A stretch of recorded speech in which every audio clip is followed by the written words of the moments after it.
Aditya sir आत येऊ का? गडी ये ना आते. इकडे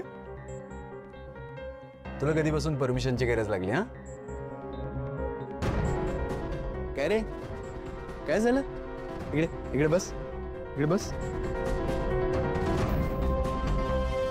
काय झालं? तुझा बाप परत तुला काहीतरी बोलला वाटतं. तुझी तायडी तुला काहीतरी बोलली असणार आहे. आणि मी तुला सांगतो, तुझ्या तायडीला आहे ना काही कामच नाहीये. सतत तुला नाही तर मला रागवत असते. तू तिचं फार मनावर नको घेऊ. ते बटन काय तुटलंय का? आदित्य सर, तुम्हाला माझी तायडे आवडते का?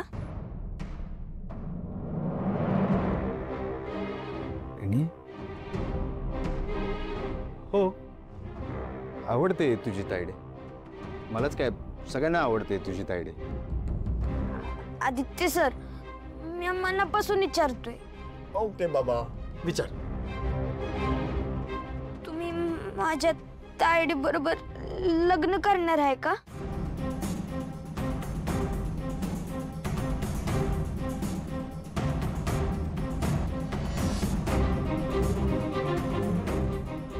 गणी, काय काय झालं?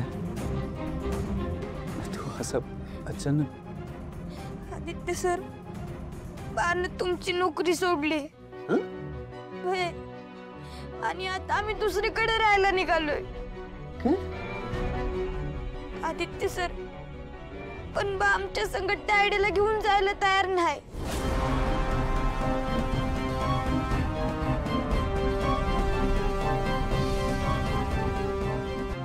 आदित्य सर, तुम्ही दिव्यांबरोबर बोलून माझ्या तायडीसोबत लग्न करा आणि तिची काळजी घ्या. कणी, इकडे इकडे इकडे बस, बस शांत हो.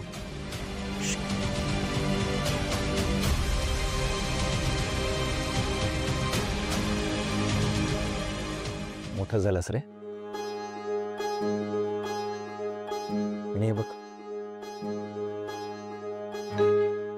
माझा मारुती मामा कुठेही जाणार नाहीये. तू पण कुठेही जाणार नाहीस, कळलं? आणि राहिला प्रश्न तुझ्या तायडेच्या काळजीचा, तर आपण दोघं मिळून घेऊ ना तिची काळजी. गणे, मी तुझ्या बहिणीची माझ्या जीवापेक्षा जास्त काळजी घेईन. तिला कधीच त्रास नाही होऊ देणार. कसे पाहिजे ते देईन आयुष्यात मी. कधी तिच्या डोळ्यात ना